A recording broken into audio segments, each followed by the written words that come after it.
Hello. So, I decided that I wanted to start making stickers. So, I got all the stuff that I needed to start making stickers, and I filmed this whole little video about it. And I think I filmed that yesterday or the day before. And just in that time, I've already changed my process. So,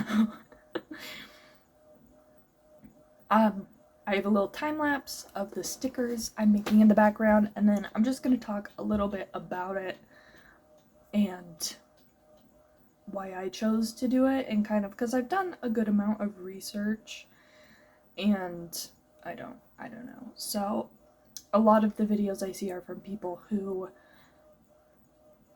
have already started a sticker business. There are some other people who are like starting it as well, but I decided that I wanted to start my Etsy shop back up again, which I used to make jewelry, and that was kind of my niche that I found. There are two tips. Okay, if you are here because you want to start selling on Etsy, start a sticker shop, Instagram, TikTok, YouTube, whatever. And you might be thinking, why are you taking advice from me? Because I have like no followers. And this is why I have no followers, is because I am not consistent. And that is the one thing any algorithm, like whether it's Etsy or YouTube or TikTok, maybe not, TikTok's kind of weird. So, but Instagram, like anything, consistency is key. And it makes sense because obviously the more content you have, the more likely people are to find it. Or like I don't know exactly how TikTok's algorithm works, honestly. That's the one where it's like I just haven't researched it, but it's very easy to, like, if you know what you're doing, to just pop off by jumping on trends and whatnot. So, and when I started to post more consistently on Etsy, that's when I saw more sales. And then they raised their fees, and another seller DMCA'd me, and I fought it, but I just got pissed off and took my listings down. They DMCA'd me because I carve pearls to look like skulls. As like mourning jewelry is one of the things that I'm interested in. I'm moving my hands and you can't really see it. Anyways, mourning jewelry is one of my interests for a reason that maybe I'll get into in the future, but not right now. And they also carved pearls to look like skulls, and then they had their friend submit DMCA copyright strikes for designs that looked like theirs. I'm like, you don't own, like, no one that I saw at the very least was like outright copying them, okay? But also, like, people are probably going to make pendants that like look the same, with like basic jewelry making. There's only so much you can do before designs start to look similar. And of course, like, if you are like casting your own jewelry and someone's copying that, then yeah, that's an issue. But that wasn't what was happening here. So they had their friend get on the fucking computer and just DMCA all of this shit. And I had like other designs that were similar. I had other carved pearls that they didn't DMCA. I could not see any reason for their madness. And I know I'm off on a tangent, but I've never talked about this, so I'm talking about it now. And like, one of the things was like a tatted lace, handmade lace pearl necklace, and I was like, you don't have any of that shit in your fucking shop. So, I don't know what you are smoking. And yeah. My printer is printing off things for me. Anyways, so that happened, and then Etsy raised their fees, and I had school and everything going on, and I said, fuck this, I'm out. So I closed my Etsy shop. Carved pearl jewelry is a lot harder to keep up on because, like, your fingers start to hurt after a while, and I'm a night owl and I can't use a Dremel at 2 a.m. So that was a problem. But, there's just your jewelry making takes time, and you have to set aside a good amount of time to do that. And I wasn't setting aside that, well,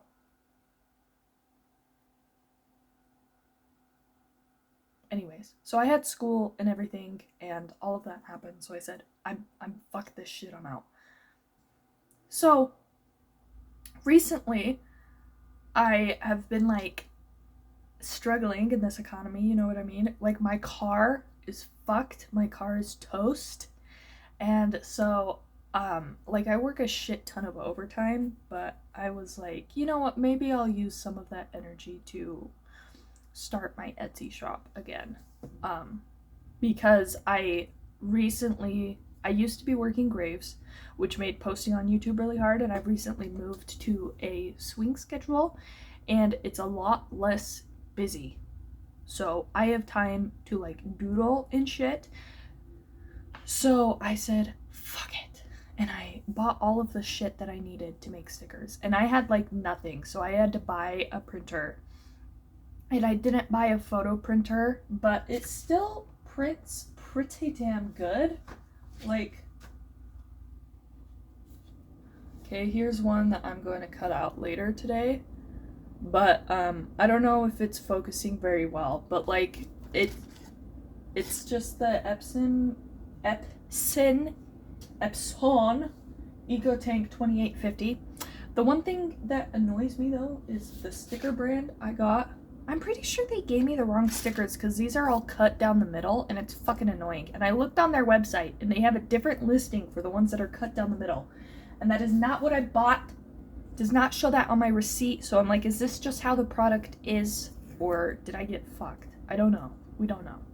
So when I went to start my Etsy shop again, I was like, I really want to start monetizing my art because that's what I love doing. And I know I found a niche, but I don't really think that I can keep up on that on top of school and everything. I don't think I can really keep up on top of jewelry making all the time. So I started thinking in my little rat-sized brain. I was like, okay, what can I do? And I love stationery. I recently started journaling. And so here's my journal that I bought from Apple Pig Leather.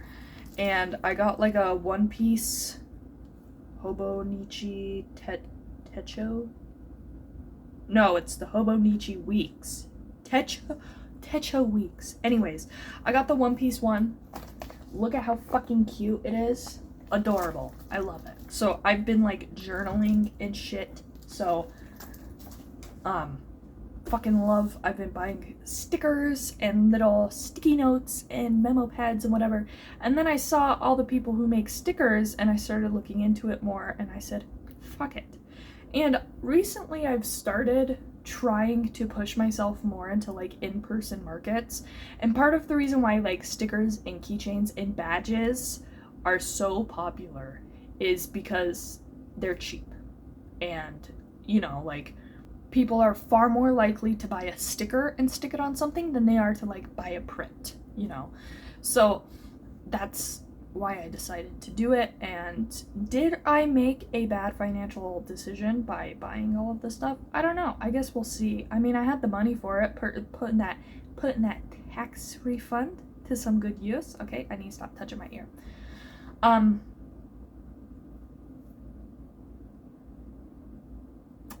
I've had a lot of fun with it. I have a lot planned. So another thing that I really like are hamsters. And there's one artist I followed who I will put up on the screen, who is like, the light bulb went off in my head. And after watching them, they used to sell on Etsy, and that's where I bought from them. I have some of their stuff. And now they sell, I think, exclusively on their own website and in-person markets, but they're like in Singapore, so I don't know. But yeah, they don't sell on Etsy anymore. But like, I realized looking through their shop and everything, there is a market for people who love hamsters like me and want stuff that has hamsters on it. So that's what I started. I started making some. So here I made these. And I think this is what I'm drawing in the video. These ones got fucked up. Do a cute, like, beauty vlogger thing. These ones got fucked up. So I have a whole I have a whole stack of ones that got fucked. and I'm gonna be giving these away to people at my work. The #1 dumbass stickers. My hamster's a dumbass. That's part of why I made this. But also, I am a dumbass. So, which I think it's funny that that this design caused me so much grief, and I had to figure it out considering the content.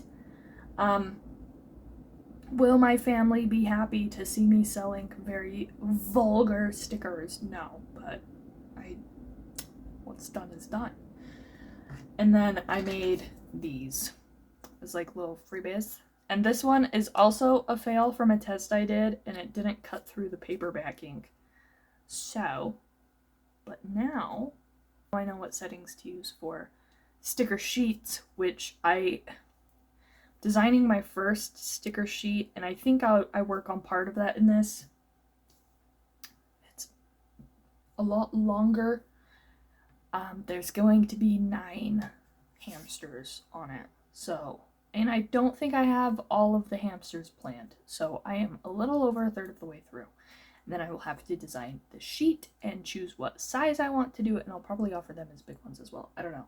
Anyways, so I just posted like the first stickers I made like last night. So I have like, I cannot speak as to the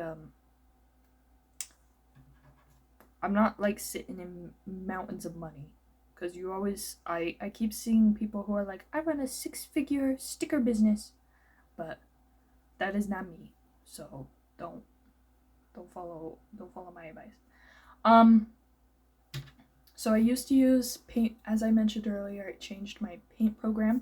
I used to use Paint Tool Sci, and then I realized that they don't have a CMYK mode for printing. So if you don't know, monitors use like an RGB system for colors, and printing is different. So actual like dyes and pigments, physical ones, are different than like lights, obviously. So there are certain modes that you can paint in so that when you go to print, there is as little difference as possible. And Paint Tool Sci did not have that mode capability, but I really like the layout of Paint Tool Sci, and I didn't want to switch, but Reddit convinced me. I read one Reddit thread and I said, fuck it, I'll try Clip Studio Paint, which I've heard about, and I loaded the little free trial, and it has a similar feel to Paint Tool Sci. I think it was really easy for me to get used to it, and a lot of people use it, so it's easy if you have a question or something to just Google it, which I had to do a couple times. I just don't like how the brushes are laid out, but some of these programs, there's ways to change it in settings, and I just don't know. So when I upload future time lapses, it's going to be in a different program, and that's why, because I changed halfway through. I didn't really notice that much of a difference when I printed my RGB file, but just for future sake, and if you're outsourcing to other people, and if you're outsourcing to a manufacturer, they're going to have like limitations on what your file can be, and whether, I guess, I don't know, whether it has to be CMYK or whatever. But there is a CMYK converter online, which I tried, and I hated it. It sucked. The original looked better on my printer. So anyways, I just switched to Clip Studio Paint because it seems like a lot of people stopped using Paint Tool Sci, maybe because of things like not having a CMYK mode or whatever, but I mean, it's still, I don't know. I just like the way that the brushes are set up in Paint Tool Sci so much more. Yes, if I have one tip to give anyone who wants to do well on social media, it's post often and be consistent, at least weekly, which I've never been able to do that, so here we are. That is why I'm here more than weekly. So, but I don't know, something crawled up my ass, and I've been like really fucking motivated, hence why I've done all of this. And at first I thought I was like, it was a fluke, like, you know, occasionally I feel like other people do as well. Probably it's probably something to do with mental illness, but where like for a couple days or maybe a week if you're lucky, you'll have like a lot of motivation. And that's what it felt like, and then it just hasn't stopped for weeks. So this is the closest to like not mentally ill I've ever been. And I am busting my ass like it's about to stop every day. Every day. I am acting like it is about to stop. So, that is where we are. Anyways, so there's my little story time and about the DMCA on Etsy and a little bit of advice. And yeah, call it good.